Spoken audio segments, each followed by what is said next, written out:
السلام عليكم ورحمة الله وبركاته. الحمد لله وكفى، الصلاة والسلام على نبيه المصطفى وعلى آله وصحبه أجمعين، أما بعد، فقد قال الله تبارك وتعالى في كلامه العزيز بعد أعوذ بالله من الشيطان الرجيم، بسم الله الرحمن الرحيم. ولقد صرفنا في هذا القرآن للناس من كل مثل وكان الإنسان أكثر شيء جدلا. وقال النبي عليه الصلاة والسلام الدين والنصيحة أو كما قال عليه الصلاة والسلام. அன்புக்கும் பெருமதிப்புக்கும் உரிய அல்லாஹ்வின் நல்லடியார்களே, அகில இலங்கை ஜம்இய்யத்துல் உலமா சபையின் கல்முனை கிளையின் இஃப்தார் சிந்தனை ஊடாக சந்திக்கின்றோம். அல்லாஹு சுப்ஹானஹு வ தஆலா நம்மீது கொண்ட இரக்கம் அருள், அல்லாஹு தஆலா நமக்கு புனித ரமலானுடைய மாதத்தை அடைவதற்கான ஒரு சந்தர்ப்பத்தை அல்லாஹ் நமக்கு அளித்திருக்கிறார். ரசூலுல்லாஹி ஸல்லல்லாஹு அலைஹி வஸல்லம் அவர்களும் இந்த ரமலானுடைய பாக்கியத்தை நான் முழுமையாக அடைந்து கொள்ள வேண்டும் என்பதற்காக வேண்டி அல்லாஹ்விடத்தில் 2 மாதங்களுக்கு முன்னதாக இருந்து துஆ கேட்டதாக ஹதீஸ்களில் பதிவாகி இருக்கிறது. ரசூலுல்லாஹி ஸல்லல்லாஹு அலைஹி வஸல்லம் அவர்கள் எந்த நிமிடமும் மறுமைக்கான தயாரிப்பில் இருந்தார்கள். உலகத்தில் வாழ வேண்டும் என்ற ஆசை ரசூலுல்லாஹி ஸல்லல்லாஹு அலைஹி வஸல்லம் அவர்களுக்கு இருந்ததே கிடையாது. ஆனால் நபி ஸல்லல்லாஹு அலைஹி வஸல்லம் அவர்கள் ரமலானுக்கு 2 மாதங்களுக்கு முன்னதாக உள்ள புனித ரஜபுடைய மாதத்தை அடைந்து விட்டால், ரஜபுடைய மாதத்தையும் அடைந்து அதுக்கு அடுத்ததாக ஷஅபானையும் அடைந்து ரமலானின் அருள் நிறைந்த அல்லாஹு தாலாவுடைய சிறப்புகளை அடைவதற்கு ரசூல் ஸல்லல்லாஹு அலைஹி வஸல்லம் அவர்கள் ஆசை கொண்டிருக்கிறார்கள். அப்படியான ஒரு அழகிய ஒரு நல்ல ஒரு சந்தர்ப்பத்தை அல்லாஹு தாலா எமக்கு தந்திருக்கிறார். மேலான அல்லாஹ்வின் நல்லடியார்களே, பேரன்புக்குரிய சகோதரர்களே, இந்த ரமலானுடைய மாதத்தை ரசூல் ஸல்லல்லாஹு அலைஹி வஸல்லம் அவர்கள் அருமை சஹாபாக்களுக்கு ஒரு உருக்கமாகவும் மிக தெளிவாகவும் ஆழமான அர்த்தங்களும் கொண்ட ஒரு விடயத்தை சொல்லி இந்த ரமலானுடைய மாதத்தின் மகிமையை சொன்னார்கள். ஸல்லல்லாஹு அலைஹி வஸல்லம் யா அய்யுஹன் நாஸ், மக்களே என்று சொன்னார்கள். மேலான அல்லாஹ்வின் நல்லடியார்களே, இந்த வார்த்தை சொல்லக்கூடிய அர்த்தம் என்னவென்றால், யா அய்யுஹன் நாஸ், மக்களே என்று ஸல்லல்லாஹு அலைஹி வஸல்லம் அவர்கள் கூறினார்கள். ஒரு மனிதன் 11 மாதமும் அமல் இல்லாமல், இபாதத் இல்லாமல், அல்லாஹ்வுடைய கடமையை பாழாக்கி கொண்டு உலகத்தில் மறுமையின் இலக்கை தயார் செய்து கொள்ளாமல் ஒரு மனிதன் வாழ்ந்திருக்கலாம். அவனுக்கும் அமலுக்கும் எந்த சம்பந்தமே கிடையாது. இப்படியாப்பட்ட ஒரு அடியானாக இருந்தாலும் அந்த அடியான் இந்த ரமலானுடைய மாதத்தில் அல்லாஹ்வுடைய நெருக்கத்தை அடையலாம் என்பதற்காக வேண்டி ஸல்லல்லாஹு அலைஹி வஸல்லம் அவர்கள் இந்த வார்த்தையை பாவிச்சார்கள். யா அய்யுஹன் நாஸ், பல கோணங்களில், பல நிலைமைகளில், பல விதத்தில் வாழ்க்கையின் யதார்த்தத்தை தெரியாமல் வாழ்ந்து கொண்டிருக்கும் மக்களே, சொன்னார்கள், கத் அதல்லக்கும் ஷஹ்ருன் அதீமுன் முபாரக், உங்களுக்கு ஒரு சங்கையான அருள் நிறைந்த பரக்கத் செய்யப்பட்ட ஒரு மாதம் உங்களுக்கு வந்திருக்கிறது, இந்த ரமலானுடைய மாதம் என்று சொன்னார்கள். மேலான அல்லாஹ்வின் நல்லடியார்களே, சொல்லிவிட்டு சொன்னார்கள் ஸல்லல்லாஹு அலைஹி வஸல்லம், ஜஅலல்லாஹு ஸியாமஹு ஃபின்னஹார், ரசூல் ஸல்லல்லாஹு அலைஹி வஸல்லம் சொன்னார்கள், ஒரு மனிதன் இந்த ரமலானுடைய மாதத்தில் பகல் நேரத்திலே நோன்பு நோட்பதை அல்லாஹு தஆலா ஃபர்லாக்கி வைத்திருக்கிறார். ஒவ்வொரு மனிதனும் கட்டாயம் ரமலானுடைய மாதம் நோன்பு நோட்க வேண்டும். அல்லாஹு தஆலா அவர் மீது கடமையாக்கி வைத்திருக்கிறான். யார் யாரெல்லாம் நோன்பு பிடிக்க தகுதியானவர்கள் என்பது சம்பந்தமான சட்டதிட்டங்கள் கடந்த பாடங்களில் பார்த்திருப்பீர்கள். மேலான அல்லாஹ்வின் நல்லடியார்களே, ரமலானுடைய மாதம் பகல் முழுவதும் அவர் நோன்பு நோக்க வேண்டும். இரண்டாவது சொன்னார்கள் ஸல்லல்லாஹு அலைஹி வஸல்லம், வ கியாம லைலிஹி ததவ்வா, இரவு நேரத்தில் இபாதத்தில் ஈடுபடுவது, நின்று வணங்குவது, குர்ஆன் திலாவத் செய்வது, zikr தஸ்பீஹில் ஈடுபடுவது, தௌபா இஸ்திக்ஃபாரில் ஈடுபடுவது, தாய் தகப்பன் உறவினர்களுடைய கடமைகளில் கவனம் செலுத்துவதை அல்லாஹு தஆலா இபாதத்தாக ஆக்கி வைத்திருக்கிறான். சொன்னார்கள் ஸல்லல்லாஹு அலைஹி வஸல்லம், மனிதா, நீ உலகத்தில் இவ்வளவு காலமும் 11 மாதமும் அல்லாஹ் விரும்பக்கூடிய அமல் எதுவுமே செய்யவில்லை, பருவாயில்லை. ஆனால் அல்லாஹு தஆலா இந்த மாதத்தில் அவனுக்கு வழங்கக்கூடிய சிறப்பு, மன் தகர்ரப பி ஹஸ்லத்தின் ஃபீ, யார் ஒரு மனிதன் இந்த ரமலானுடைய மாதம் ஒரு ஃபர்லை செய்கின்றானோ அந்த ஃபர்லுக்கு அல்லாஹு தஆலா 70 ஃபர்லை நிறைவேற்றிய நன்மை அல்லாஹு தஆலா கொடுக்கிறார். இவ்வளவு காலம் நீ தொழாம இருந்தாய் என்று அல்லாஹ் அந்த மனிதனை தடுத்து நிறுத்தாமல் அல்லாஹு தஆலா 70 ஃபர்லுடைய கூலியை அல்லாஹு தஆலா அந்த மனிதனுக்கு கொடுக்கிறான். அதே நேரம் அந்த மனிதன் ஒரு சுன்னத்தான ஒரு அமலை நிறைவேற்றினால், ஒரு சுன்னத்தான இபாதத்தை நிறைவேற்றினால் அல்லாஹு தஆலா ஒரு ஃபர்லுடைய அந்தஸ்துக்கு கொடுக்கும் நன்மையை அல்லாஹு தஆலா அந்த மனிதனுக்கு கொடுக்கிறான் என்று சொன்னார்கள். மேலான அல்லாஹ்வின் நல்லடியார்களே, நாங்கள் நோன்பு நோட்டிருக்கிறோம். இந்த நோன்பு வெறுமனே பசித்திருப்பது, தாகித்திருப்பது அல்ல. சொன்னார்கள் ஸல்லல்லாஹு அலைஹி வஸல்லம், கம் மின் ஸாயிமின் லைஸ லஹு மின் ஸியாமி, எத்தனையோ நோன்பாளிகள் இருக்கிறார்கள், அவர்கள் நோன்பு நோட்டனுடைய பலன் என்ன தெரியுமா? பசித்திருந்தார்கள், தாகித்திருந்தார்கள், இது மட்டும்தான் அவர்களுடைய நோன்பின் கூலி. ஆனால் நோன்பு என்பது அதை மாத்திரம் சொல்லுவதல்ல. இந்த மாதம் மனிதனுடைய உடல் உறுப்புகளை, மனிதனுடைய அங்க அபயங்களை கட்டுப்பாட்டுக்கு பழக்க வேண்டிய ஒரு மாதத்தில் இருக்கிறோம். மேலான அல்லாஹ்வின் நல்லடியார்களே, சொன்னார்கள் ஸல்லல்லாஹு அலைஹி வஸல்லம், ஷஹ்ரு ஸப்ர், இந்த மாதம் பொறுமையுடைய மாதம். மனிதனுடைய கண்ணால், காதால், பார்வையால், நாவினால், உள்ளத்தால், உடல் எந்த உறுப்புகளாலும் பாவம் செய்து விடாமல் தன்னை அல்லாஹ்வுக்காக வேண்டி, தன்னை ரப்புக்காக வேண்டி அந்த நிலைமையை உருவாக்கக்கூடிய ஒரு மாதமாக இந்த ரமலானுடைய மாதம் இருக்கிறது. மேலான அல்லாஹ்வின் நல்லடியார்களே, கண் சொல்லுகிறது, மனிதா இந்த பாவத்தை நீ செய். காது சொல்லுகிறது, மனிதா இந்த பாவத்தை கேள். உள்ளம் சொல்லுகிறது, மனிதா இந்த பாவத்தை சிந்தி. நாவு சொல்லுகிறது, மனிதா இந்த தவறை பேசி. கால் சொல்லுகிறது, இந்த தவறுக்காக இந்த காலை பயன்படுத்தி.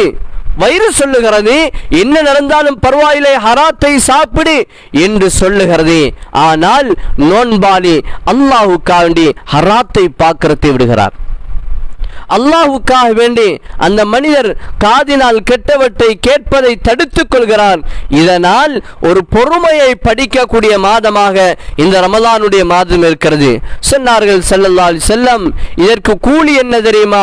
ஸவாபுஹு அல் ஜன்னா, ஒரு மனிதன் தன் உடல் உறுப்புகளை, ஏனைய அம்சங்களை பொறுமையாக அல்லாஹ்வுக்காக வேண்டி அவன் தடுத்து கொண்டால், ரப்புக்காக வேண்டி தன்னுடைய இன்பங்களை, தன்னுடைய பாவத்தை விட்டால், அல்லாஹ்வுடைய நெருக்கத்துக்கு அவனுடைய அமலை செய்தால், பொறுமையாக நடந்தால் அவனுக்கு கிடைக்கும் கூலி சுவர்க்கம் என்று சொன்னார்கள்.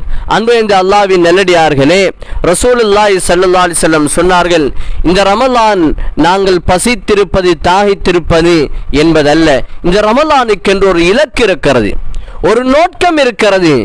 ஒரு அமல் ஒவ்வொன்றுக்கும் அது உருவாக்கப்பட்டதன் நோக்கம் மகாசிது ஷரியா என்று சொல்வார்கள். இந்த அமல்களுடைய ஒரு நோக்கம் இருக்கிறது. அல்லாஹு தஆலா நோன்பை விதியாக்கியதன் நோக்கம் நாங்கள் பசித்திருந்து, தாகித்திருந்து கஷ்டப்படுவதை அல்லாஹ் விரும்பவில்லை. இன்றைக்கு விஞ்ஞானம் சொல்லுகிறது, நோன்பின் மூலம் இன்ன உடல் ஆரோக்கியம் இருக்கின்றது, இன்ன லாபங்கள் இருக்கின்றது, இத்தனை ஆபத்துக்களிலிருந்து ஒரு மனிதன் பாதுகாக்கப்படுகிறான். அவ்வாறு இருந்தாலும் ரசூலுல்லாஹி ஸல்லல்லாஹு அலைஹி வஸல்லம் சொன்னார்கள், இந்த நோன்பினுடைய நோக்கம் ஷஹ்ருல் முவாசாத், ஒரு மனிதனுடைய உணர்வை புரிந்து கொள்ளும் மாதம். ஒரு மனிதனுடைய உணர்வை புரிந்து கொள்ளும் மாதம் இந்த ரமலானுடைய மாதமாக இருக்கிறது. நாங்கள் சஹர் செய்தலில் இருந்து இஃப்தார் வரைக்கும் நாங்கள் சாப்பிடாமல், குடிக்காமல் எங்களை நாங்கள் தடுத்துக் கொள்கிறோம். ஒரு நோன்பாளி அவர் 11 மாதமும் சாப்பிட்டு குடித்து கொண்டிருந்தார். ஆனால் நோன்பு நோற்றி பசி பட்டணியோடு இருக்கும்போது அவருக்கு ஒரு வகையான சிந்தனை பிறக்கின்றது. ஒன்று, கஷ்டமான வேலை செய்யக்கூடாது, கடுமையான வெப்பத்தில் வெளியே நடமாடக்கூடாது, கஷ்டமான தூர பயணங்கள் செய்யக்கூடாது என்று அந்த மனிதர் விரும்புகிறார். மேலான அல்லாஹ்வின் நல்லடியார்களே, காரணம் என்ன? கடினமான வேலை செய்தால் எனக்கு தாகம் ஏற்படும், எனக்கு பசி ஏற்பட்டு விடும் என்று நினைக்கின்றார். அப்போதுதான் அவருக்கு விளங்கும், ஒரு நேர உணவுக்கு வழி இல்லாமல் ஏழைகள் படுகின்ற கஷ்டம், ஒரு ஏழை செய்யக்கூடிய தியாகம், அவர்கள் செய்யக்கூடிய அர்ப்பணிப்பை அப்போதுதான் இவரால் விளங்கிக் கொள்ள முடியும். சகர் செய்தலிருந்து இஃப்தார் செய்யும் வரைக்கும் சாப்பிடாமல் இருந்தும் இஃப்தாருடைய நேரம் எவ்வளவு சாப்பாடை சாப்பிடுகிறார். ஆனாலும் அந்த பகல் பொழுதில் கடினமான வேலையை செய்ய கஷ்டப்படுகிறார். இப்போது அவர் விளங்கிக் கொள்ள வேண்டும், நான் இவ்வளவு காலம் 11 மாதமும் உண்டு சாப்பிட்டு கொண்டிருந்தேன், ஒரு ஏழையுடைய கஷ்டம் விளங்கவில்லை, ஒரு அனாதையுடைய சிரமம் விளங்கவில்லை, ஒரு செல்வம் குறைந்தவருடைய நிலைமை விளங்கவில்லை. இப்போது அவர் உணர்ந்து கொள்ள வேண்டும், இந்த வெயிலில் ஒரு ஏழை எவ்வாறு சிரமப்படுவார், தாய் தகப்பனை இழந்த அனாதைகள் எவ்வளவு கஷ்டப்படுவார்கள், ஒருவேளை சாப்பிடாவிட்டால் அவர்களுடைய உணர்வு எவ்வளவு ஏக்கம் அடையும் என்பதை ஒரு மனிதன் உணர்வாக புரிந்து கொள்ள வேண்டிய ஒரு மாதமாக அல்லாஹு தஆலா இந்த ரமலானுடைய மாதத்தை வைத்திருக்கிறார். அல்லாஹ்வின் நல்லடியார்களே, அடுத்ததாக சொன்னார்கள் ஸல்லல்லாஹு அலைஹி வஸல்லம், ஷஹ்ருன் யுஸாது ஃபீஹி ரிஸ்குல் முஃமின். இந்த மாதத்தில் ஒரு மனிதன், ஒவ்வொரு மனிதனுடைய ரிஸ்கும் அளவு செய்யப்படுகின்றது. மேலான அல்லாஹ்வின் நல்லடியார்களே, இந்த மாதத்தில் அல்லாஹ் அமல் இபாதத்துக்காக தன்னை ஒதுக்கும்படி அடியார்களை சொல்கிறான். எந்த மனிதன் அமலோடு இபாதத்தோடு தன் வாழ்க்கையை கழிக்கின்றாரோ அல்லாஹ் மலக்குமார்களை அனுப்புகிறான். அவர்கள் வந்து பார்க்கின்ற போது அடியான் சுஜூதில், குர்ஆன் திலாவத்தில் அல்லாஹ்வுக்கு விருப்பமான அமலில் இருக்கும்போது அந்த அமல்கள், அந்த மனிதனுடைய நிலைமையை மலக்குமார்கள் அல்லாஹ்விடத்தில் முன்வைக்கிறார்கள். அல்லாஹ் சொல்லுகிறான், அந்த அடியானுடைய அமலை லேசிப்படுத்துங்கள், அந்த அடியானுடைய தேவைகளை நிறைவேற்றி கொடுங்கள், அந்த அடியானுக்கு வர இருக்கக்கூடிய சோதனைகளை இல்லாமலாக்கி விடுங்கள். யார் அந்த மாதத்தை அடைந்தும் பாவத்தில், களியாட்டத்தில், அல்லாஹ்வுக்கு கோபத்தை ஏற்படுத்தக்கூடிய விடயத்தில் ஈடுபடுகிறார்களோ மலக்குமார்கள் வந்து பார்க்கும்போது அவர் கரம்போட்டில் இருக்கிறார், அங்கே தொழுகையை பாழாக்கி கொண்டு அவர் விளையாடி கொண்டிருக்கிறார், அல்லாஹ்வுடைய கடமைகளை உதாசீனம் செய்து கொண்டு ஹோட்டல்களில் உட்கார்ந்து கொண்டிருக்கிறார் என்றால், மேலான அல்லாஹ்வின் நல்லடியார்களே, மலக்குமார்கள் சென்று முறையீடு செய்கிறார்கள். யா அல்லாஹ், இந்த அடியான் உன்னுடைய கடமையை பாழாக்கி கொண்டு, உன்னுடைய அமல்களை பாழாக்கி கொண்டு இன்ன தவறை செய்து கொண்டிருக்கிறான். அல்லாஹ் சொல்லுகிறான், அந்த அடியானுடைய ரிஸ்கை நீங்கள் இறுக்கமாக்குங்கள், அவனுக்கு நோயை கொடு, அவனுக்கு தொழிலில் நெருக்கடியை உண்டாக்கி, குடும்பத்தில் பிரச்சனை உண்டாக்கி, மனதில் குழப்பத்தை ஏற்படுத்தி என்று அல்லாஹ் முடிவு செய்கிறான். இதனால் மனிதன் அடுத்த வருடம் வரைக்கும் குழப்பத்திலும் பிரச்சனையிலும் அவன் சிக்கிக்கொள்ள ஆரம்பிக்கின்றான். மேலான அல்லாஹ்வின் நல்லடியார்களே, அது மாத்திரமல்ல, நாங்கள் நோன்பு நோக்கின்றோம், நாங்கள் சஹர் செய்கின்றோம், நாங்கள் இஃப்தார் செய்கின்றோம், நாங்கள் எப்படி ஆசைப்படுகிறோமோ இதே போன்று இஃப்தாருக்குரிய சஹருக்குரிய ஏற்பாடையும் நாங்கள் செய்வதை ரசூல் ஸல்லல்லாஹு அலைஹி வஸல்லம் அவர்கள் ஊக்கப்படுத்தியிருக்கிறார்கள். சொன்னார்கள் ஸல்லல்லாஹு அலைஹி வஸல்லம், இந்த மாதத்தில் மன் ஃபத்தர ஸாயிமன், யார் ஒரு நோன்பாளிக்கு நோன்பு திறப்பதற்குரிய ஏற்பாடை செய்து கொடுக்கிறாரோ, யார் ஒரு நோன்பாளியினுடைய நோன்பு திறப்பதற்குரிய ஏற்பாடை செய்து கொடுக்கிறாரோ ஸல்லல்லாஹு சொன்னார்கள், அவருக்கு 3 வகையான நன்மை அல்லாஹு தஆலா கொடுக்கிறார். 3 வகையான நன்மை. ஒன்று, அல்லாஹு தஆலா அவருடைய பாவத்தை மன்னிக்கிறான். யார் நோன்பு திறப்பிப்பதற்கு ஏற்பாடு செய்து கொடுக்கிறாரோ, முதலாவது அல்லாஹ் கொடுக்கக்கூடிய பாக்கியம், நன்மை, அல்லாஹு தஆலா அவருடைய பாவத்தை மன்னித்து விடுகிறான். இரண்டாவது, இத்தகுஹு மினன் நார், அல்லாஹு தஆலா நரகத்தில் இருந்து அவரை விமோசனம் விடுதலை பெறுவதற்கு ஒரு காரணியாக அல்லாஹு தஆலா இவர் செய்த இஃப்தாருடைய ஏற்பாடு அல்லாஹு தஆலா கபூல் செய்து கொள்கிறார். மூன்றாவது காரணம் சொன்னார்கள் ஸல்லல்லாஹு அலைஹி வஸல்லம், ஒரு நோன்பாளி நோன்பு நோற்றால் அல்லாஹ் எவ்வளவு நன்மையை கொடுப்பானோ அதே நன்மையை அல்லாஹு தஆலா நோன்பு திறக்க ஏற்பாடு செய்த அதே மனிதனுக்கும் அல்லாஹு தஆலா கொடுக்கிறான். இந்த மூன்று நன்மையும் அல்லாஹு தஆலா நோன்பு திறக்க ஏற்பாடு செய்யக்கூடிய மனிதனுக்கு அல்லாஹ் கொடுக்கிறான். இந்த ஹதீஸை சொல்லும் போது சஹாபி கேட்கிறார், யா ரசூலல்லாஹ், லைஸ ஃபீனா அஹதுன், எங்கள்கிட்ட யாருக்கும் ஒரு நோன்பாளியை நோன்பு திறக்க ஏற்பாடு செய்யக்கூடிய வசதி எங்கிட்ட இல்லை யா ரசூலல்லாஹ். இந்த சிறப்பை அடைய வேண்டும் என்ற ஆசை எங்களுக்கு இருக்கிறது, ஆனால் அவர்களுக்கு நோன்பினுடைய இஃப்தார் செய்வதற்குரிய ஏற்பாடு செய்ய எங்களுக்கு வசதி இல்லை என்று சொன்னார்கள்.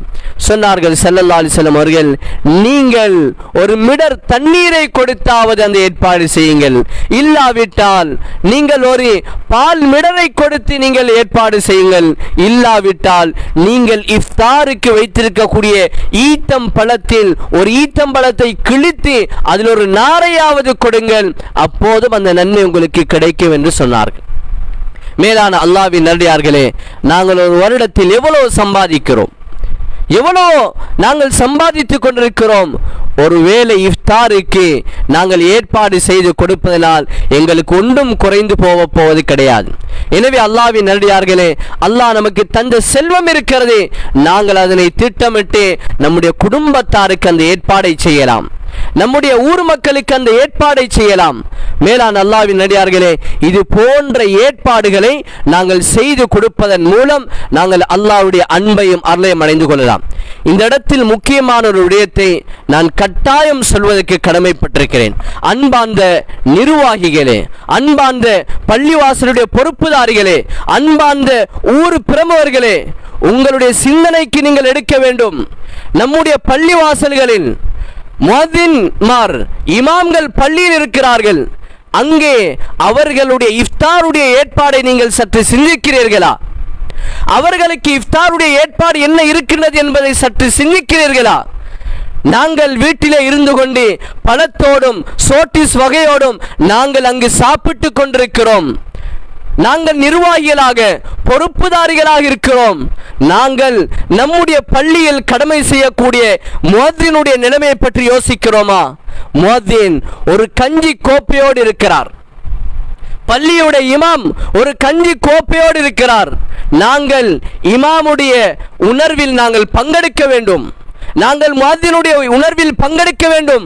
ஒவ்வொரு நிர்வாகிகளும் யோசியுங்கள், இமாம் முஅத்தின் பள்ளியில் இருக்கின்றார், அவர் வீட்டில் இஃப்தார் செய்வதை விட பள்ளியில் இஃப்தார் செய்யும் நாட்கள் தான் அதிகம். ஒரு இமாமுடைய 40 வருடம் ஒரு பள்ளியில் கடமை செய்தால் அவர் எத்தனை நாட்கள் தன்னுடைய குடும்பத்தோடு தன்னுடைய வீட்டிலிருந்து இஃப்தார் செய்திருப்பார்? ஏன்? ஒரு பிரச்சனை, அவருக்கு நேரம் போதாது. வீட்டில் இஃப்தார் செய்துவிட்டு பள்ளிக்கு வந்து இஃப்தார் செய்வதற்கு, பள்ளியில் வந்து கடமை நிறைவேற்றக்கூடிய சந்தர்ப்பம் அவருக்கு கிடையாது. நாங்கள் யோசிக்கின்றோமா அந்த இஃப்தாருடைய இமாமுடைய முஅத்தினுடைய இஃப்தாருடைய ஏற்பாடு யோசிக்கிறோமா? இல்லை சகோதரர்களே, நிறைய இடங்களில் அவதானிக்கின்றோம், இமாம்கள் முஅத்தின்களுடைய விடயத்தில் பலர்கள் பொதுவோக்காக நடந்து கொள்கிறார்கள். எல்லோரையும் சொல்லவில்லை, குறித்த நபர்களே இது சாரும். மேலான அல்லாஹ்வின் நல்லடியார்களே, நாங்கள் சற்று யோசிக்க வேண்டும். அவர்களுக்கும் உணர்வு இருக்கிறது. நாங்கள் வெறுமனே அவர்களை கடமைக்கு உத்தரவிட்டு செல்வது அல்ல, அவர்கள் இஃப்தார் சுவைக்கு என்ன ஏற்பாடு செய்திருக்கிறார்கள். அவர்கள் நாங்கள் வீட்டிலிருந்து இஃப்தார் செய்கிறோம், அதே ஏற்பாடு அவர்களை நாங்கள் பள்ளியில் செய்து கொடுக்கிறோமா என்பதை சற்று சிந்தியுங்கள். இல்லாவிட்டால் நாங்களும் இதற்கு பதில் சொல்ல வேண்டும் என்பதை மறந்து விடாதீர்கள். அன்பு இந்த அல்லாஹ்வின் நல்லடியார்களே, அடுத்ததாக சொன்னார்கள் ஸல்லல்லாஹு அலைஹி வஸல்லம் அவர்கள், இந்த மாதத்தில் செல்வந்தர்கள் அதே போன்று முதலாளிமார்கள் தனக்கு கீழால் பணி செய்யக்கூடியவர்களுடைய கடமைப்பாடுகளை சற்று தளர்த்த வேண்டும். அவர்கள் செய்யக்கூடிய அந்த கடினமான உழைப்பை சற்று தளர்த்தி அவர்களுக்கு நாங்கள் கொஞ்சம் மிருதுபடுத்தி இலகுபடுத்தி கொடுக்க வேண்டும். நோன்பு காலம் அவர்களுக்கும் அமல் இபாதத்துக்கான சந்தர்ப்பத்தை நாங்கள் வழங்கிக் கொண்டே இருக்க வேண்டும். அன்பின் அல்லாஹ்வின் நல்லடியார்களே, ரமலானுடைய மாதம் ஒரு சிறப்பான மாதம். இந்த மாதத்தில் அல்லாஹு தஆலா சில ரிவாயத்துகளில் வந்திருக்கிறது, ஆரம்ப 10 ரஹ்மத்துடைய 10, நடு 10 மக்ஃபிரத்துடைய 10, இறுதி 10 ஐதுகு மினன்னார். ஆரம்ப 10 நாட்கள் அல்லாஹு தஆலா விசேஷமாக அவனுடைய ரஹ்மத்தை சொரிந்து கொண்டிருக்கிறான். நடு 10 அல்லாஹு தஆலா விசேஷமான பாவ மன்னிப்பை வழங்குகிறான். இறுதி 10 அல்லாஹு தஆலா விசேஷமாக பாவ மன்னிப்பு கொடுத்து நரகத்தின் விடுதலை அல்லாஹு தஆலா வழங்கி கொடுக்கிறான். எனவே அல்லாஹ்வின் நல்லடியார்களே, இந்த 10 பிரிக்கப்பட்டிருக்கிறது. இவ்வாறு சில ஹதீஸ்களும் வந்துதான் இருக்கிறது. எனவே எது எப்படியாக இருந்தாலும் நாங்கள் இந்த மாதத்தை எப்படி அமலால இபாதத்தால நாங்கள் அலங்கரிக்கலாம் என்பதை திட்டமிட வேண்டும். மேலான அல்லாஹ்வின் நல்லடியார்களே, ரமலானுடைய மாதத்தை அடைந்தோம், நாங்கள் அல்லாஹ்வின் பக்கம் திரும்பவில்லை, நம்முடைய தௌபாவை பெறவில்லை, அல்லாஹ்வுடைய மன்னிப்பு கிடைக்கவில்லை என்றால் எங்களை போன்ற நஷ்டவாளி வேறு யாருமே கிடையாது. ஸல்லல்லாஹு அலைஹி வஸல்லம் ஆமீன் சொன்னார்கள். பின்னாலே கேட்டார்கள் சஹாபாக்கள், யா ரசூலல்லாஹ், ஏன் ஆமீன் சொன்னீர்கள்? சொன்னார்கள் ஸல்லல்லாஹு அலைஹி வஸல்லம் அவர்கள், ரமலானை அடைந்தும் அல்லாஹ்வின் பாவ மன்னிப்பை பெறாத மனிதன் அவன் பாக்கியம் கெட்டவன் என்பதை அருமை சஹாபாக்களுக்கு உணர்த்தி இருக்கிறார்கள். எனவே அல்லாஹ்வின் நல்லடியார்களே, நாங்கள் இந்த மாதத்தை திட்டமிடுவோம். ஒவ்வொருவரும் குர்ஆன் ஓதுவதற்கு நாங்கள் திட்டமிட வேண்டும். நாங்கள் இதுவரை காலம் தொழாவிட்டால் தொழுகையின் பக்கம் விரைவோம், பள்ளி வாசலின் நேரங்களை செலவழிப்போம். குர்ஆன் ஓத தெரியா, ஆனால் குர்ஆனை கையில் எடுத்து வெறுமனே கண்களால் பார்ப்பதற்கும் அல்லாஹ் தஆலா நன்மையை தருகிறான். எனவே அல்லாஹ்வின் நல்லடியார்களே, அந்த விடயத்தில் கவனம் செலுத்துவதோடு எங்களால் யார் யாருக்கெல்லாம் முடியுமாக இருக்கிறதோ நாங்கள் அனைவரும் கட்டாயம் நாங்கள் இஅ்திகாஃப் என்ற அந்த உன்னத அமல்களில் நாங்கள் ஈடுபடுவதில் கவனம் செலுத்த வேண்டும். எனவே அன்பிற்குரிய அல்லாஹ்வின் நல்லடியார்களே, ரமலானுடைய மாதத்தை அடைந்திருக்கிறோம். இந்த மாதத்தில் நாங்கள் அமல் இபாதத்தின் மூலம் அல்லாஹ்வுடைய அன்பையும் அருளை நாங்கள் பெற தயாராகும் அதே நேரம் நாங்கள் கட்டாயம் எங்களுடைய குடும்ப உறவுகளை பேணி நடக்க வேண்டும். நம்முடைய குடும்பத்துக்கும் நமக்கும் இடையில் மனஸ்தாபங்கள் இருக்கலாம், பிரச்சனைகள் இருக்கலாம், கோபங்கள் குரோதங்கள் இருக்கலாம். அவைகள் அனைத்தையும் மன்னித்து மறந்து நாங்கள் அவர்களுடைய வீடு வாசல் தேடி அவர்களுடைய உறவை நாங்கள் பலப்படுத்திக் கொள்ள வேண்டும்.